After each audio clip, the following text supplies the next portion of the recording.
Pakarami ng grupo ng gusto sumali or makipag-collab. Open sandals, dapat naka-helmet ka. Collab lang ba yung mga pwedeng pumasok sa event? Kano po yung entrance? Meron po ba? Meron pong entrance fee yan. Minimal lang. Maraming salamat po sa mga sir. Paano po yung mini show?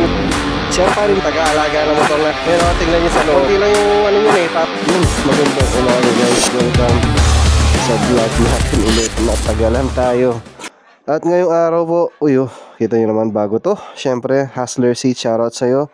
Hindi ko pa siya napupuntahan, medyo busy pa. Pero ngayong araw ay sikasuhin na natin si Yuki. So, pakonti-konti guys. Kasi may mabait na nagpadala sa atin na gusto mag-sponsor din dito siyempre sa natin, Zero Gastos Build Challenge. So, makikita nyo naman yung inner niya ay medyo maraming problema. Ayan o. So ngayon magka-canvas tayo kung magkano yung magagastos sa inner niya. Hindi naman lahat, yung mga iyan lang.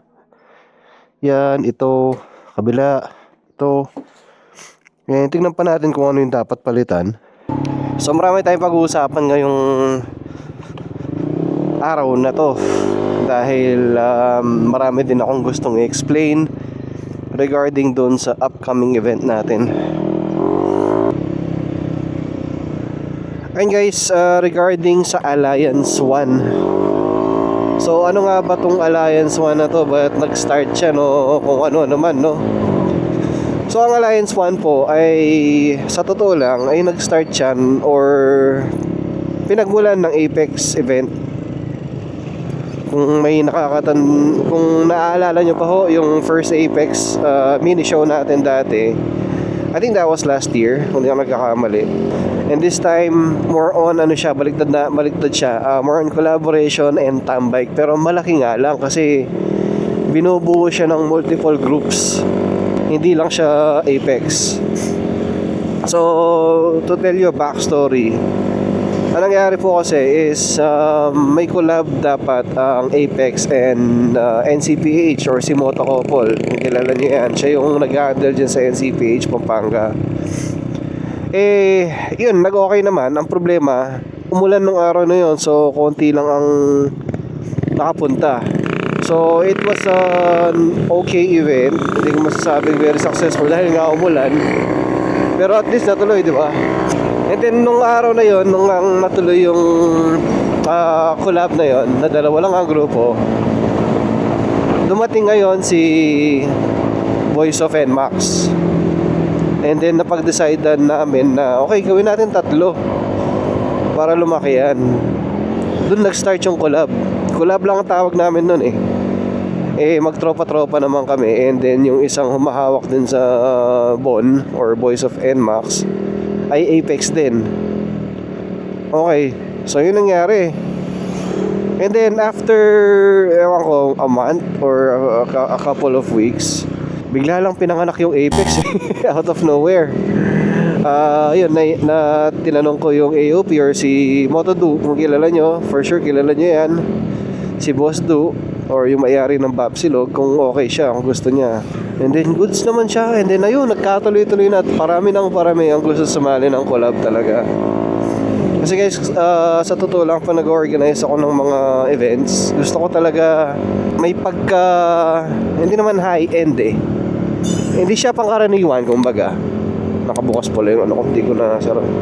Ayun, hanggang kita nyo naman sa screen na yan, napakarami ng grupo ng gusto sumali or makipag-collab. And sa totoo lang guys, napakarami pang gustong pumasok. Kaso linilimit ko talaga siya kasi siyempre hindi ko alam kung kakayanin ng venue. Kung I mean kung 2,000 lang yung kakayanin ng venue, why not, di ba? Why not na magpasok ako ng napakarami pang grupo na hindi ko siya ililimit sa 12 groups lang. Pero pagmimitingan pa namin yan this coming Sunday, which is gonna be tomorrow. Sunday na pala bukas. So far 11 groups. And then isa pa, pag-usapan namin, mag-i-screening namin yung mga admins, yung mga gusto. Nga pala guys, may screening po yan i-screen namin yung mga gusto sumali bago tuluyan ipasok dun sa Alliance 1. So ano man layunin ng Alliance 1 guys?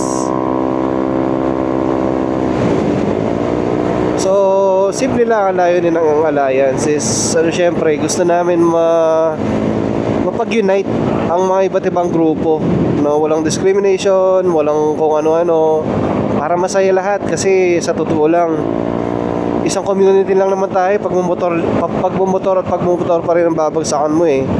And then maliit lang ang mundo, magkakasagupa, wag naman pala ganoon. Magkakasalubong tayo sa daan for sure, sooner or later. And then syempre sa mga bakit kami nagpapa-event ng ganito, gusto namin turuan yung mga kabataan kung ano yung proper way of pag-stay sa mga lugar pag nagtatambay, pag nagko-collab, kasi nawawala yung disiplina minsan eh. Kaya gusto namin ayusin yung part na yon. So kailangan naka-proper attire ka, syempre hindi ka naka open sandals, dapat naka-helmet ka, yung mga ganun bagay. Hindi naman mahirap gawin yun eh. Tamang disiplina lang, and yun, basta hindi lang naman sa pagmumotor yung matuturo namin, kasi ma-apply mo yun sa maraming bagay, lalo na yung disiplina. So yan po yung ng Alliance 1, yung layunin namin. And syempre number 1, dahil Alliance nga yung title niya, is to unite people. Kung makikita nyo yung tagline namin, ayan, United Beyond Builds. Diba? Very similar to Apex, yung tagline namin, Uniting Builds. So parang ganun lang naman siya. Iniba ko lang ng konti, pero it's exactly the same concept naman. Yan. So okay lang ba tong Alliance 1 na to, no? So Alliance 1 sa August 29 po yan.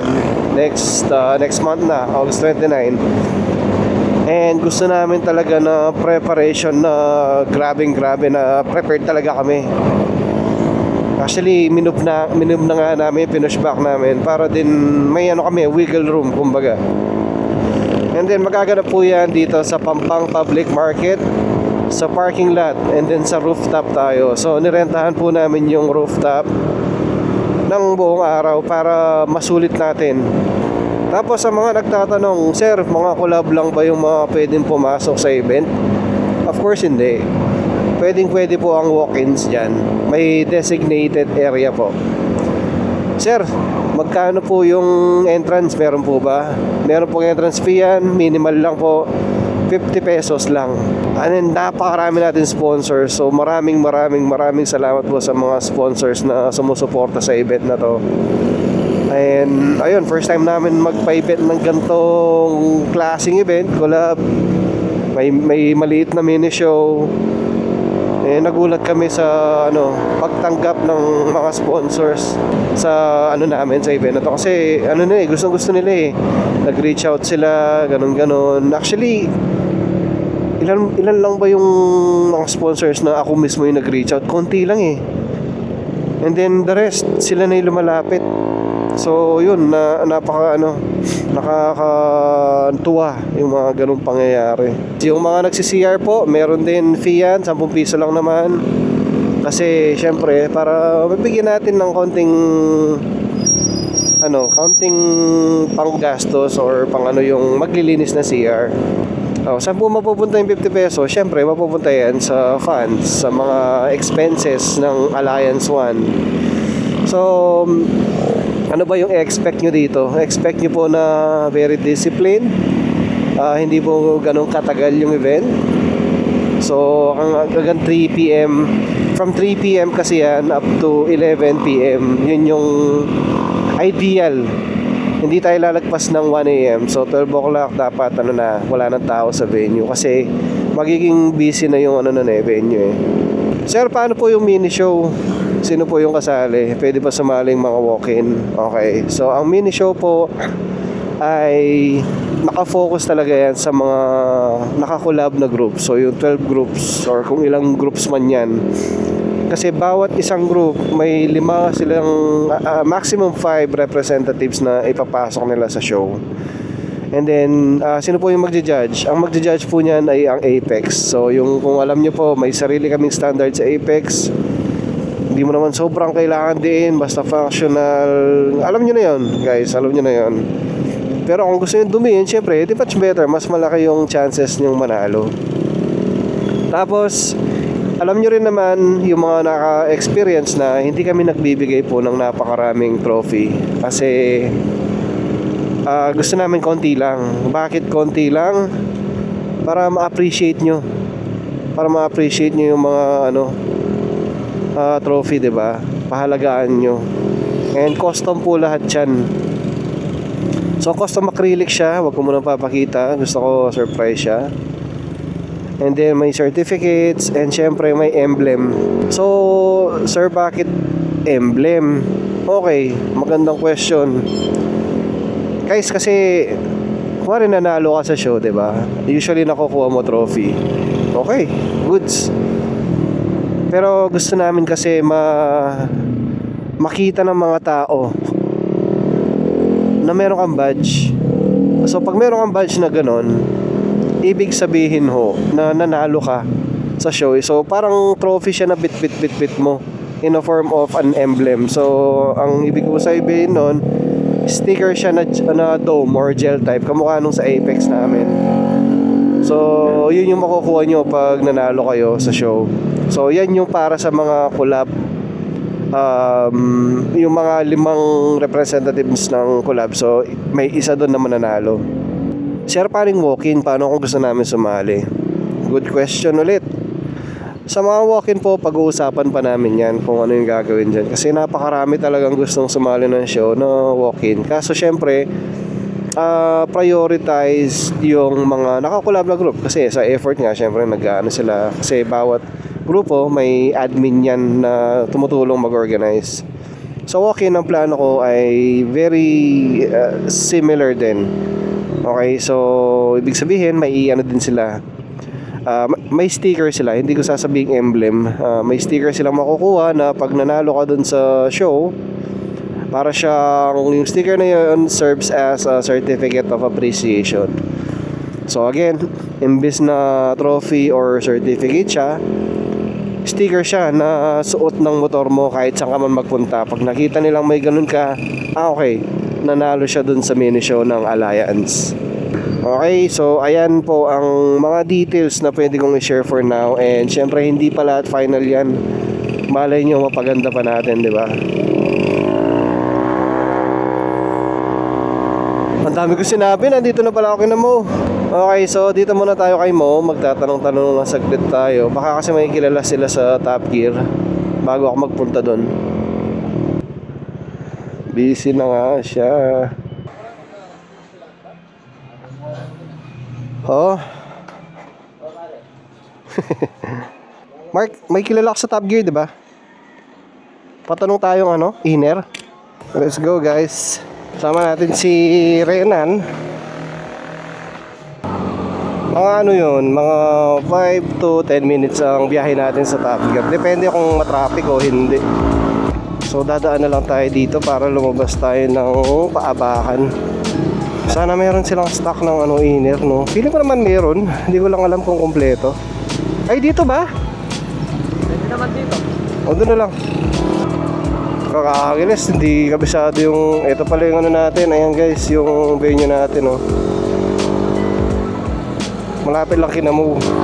Sa wakas, mapapalitan na natin sana ng inner tong si Yuki. Kasi naiilang ako, buti na lang talaga. May mabuting nilalang.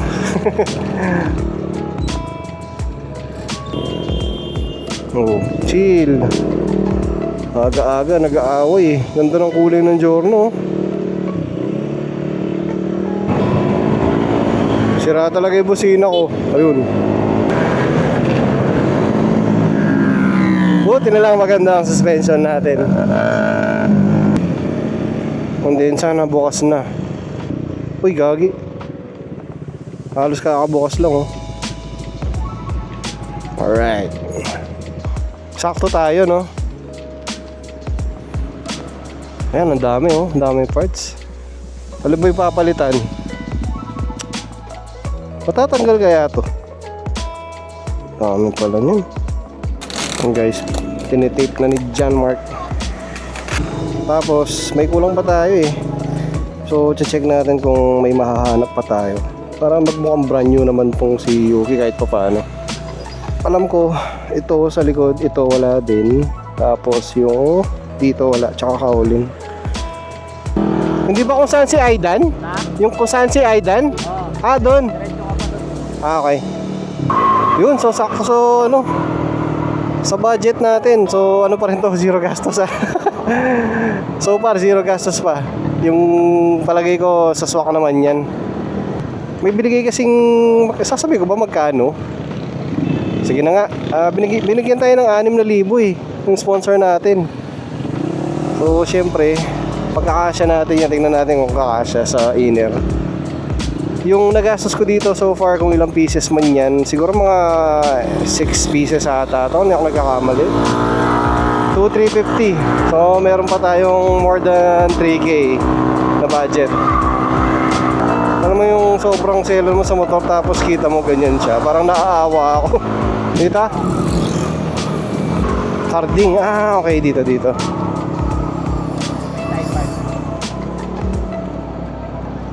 Five parts. Alin? Ito? Oh. Pero ginana mo yung video na yan. Ito sir oh. 1, 2, 3 4. Try namin sa kabila.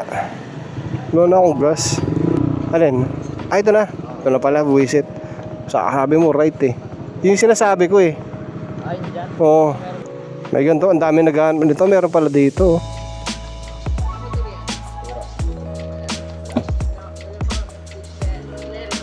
Dumating. Yung unang RCB mags ko dito ko binili.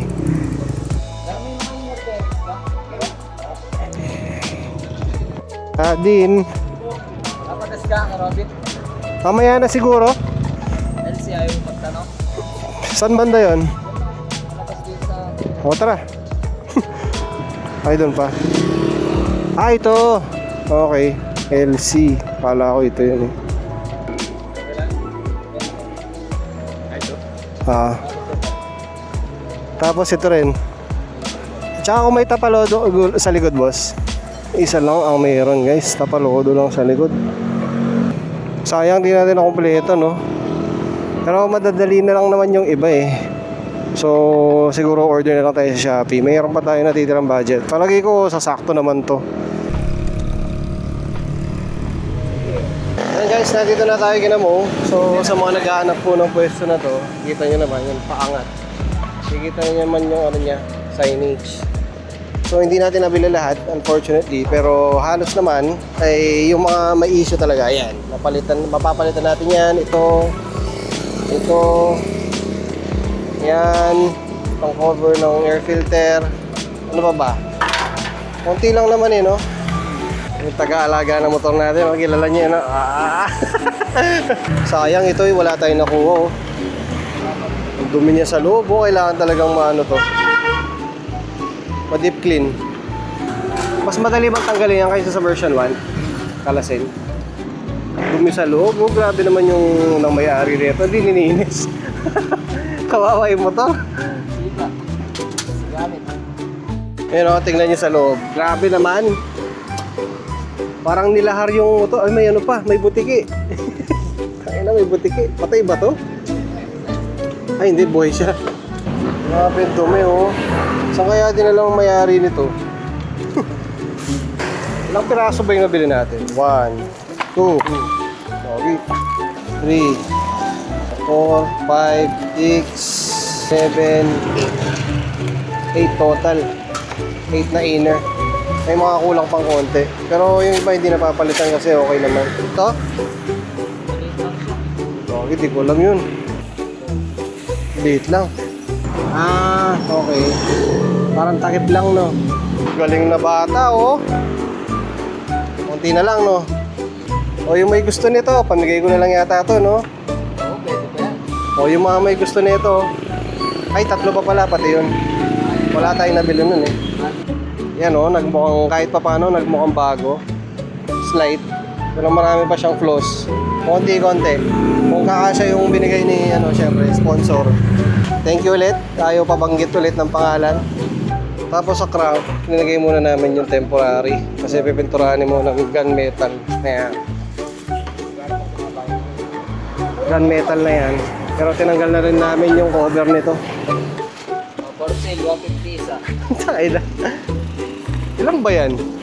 For sale yan, pwede pa yan, oh. Konti lang yung niyan eh. Tama, ito lang eh. Dito lang naman eh. Wala na akong gas. Lalagay na natin yung mga bago niyang inner. Ang problema, hindi lang kompleto pero goods lang yan. Ayun guys, gusto ko lang ulit magpasalamat sa sponsor natin dito sa video na to. Dahil napalitan natin yung mga ibang inner fairings ng version 2 natin or Suzuki. And soon, makukumpleto rin natin to. Pakunti-kunti, hindi natin kailangan madiliin. Wala talaga tayong makahanap eh. And then ang next nito, for sure, is yung kaha na. So doon ako excited talaga eh, yung mapalitan yung kaha kasi malaki yung magiging pagkakaiba ng itsura niya. So sa mga nagstay po dito sa vlog na to hanggang sa huli, maraming salamat sa mga sumusubaybay sa Zero Gastos Build Challenge natin. Thank you very much. And sa mga patuloy po na nag-sponsor sa atin na wala pong hinihinging kapalit, grabe kayo, napaka-solid nyo. Thank you very much guys. At syempre, papagas muna tayo pero magkita tayo sa next vlog. Peace.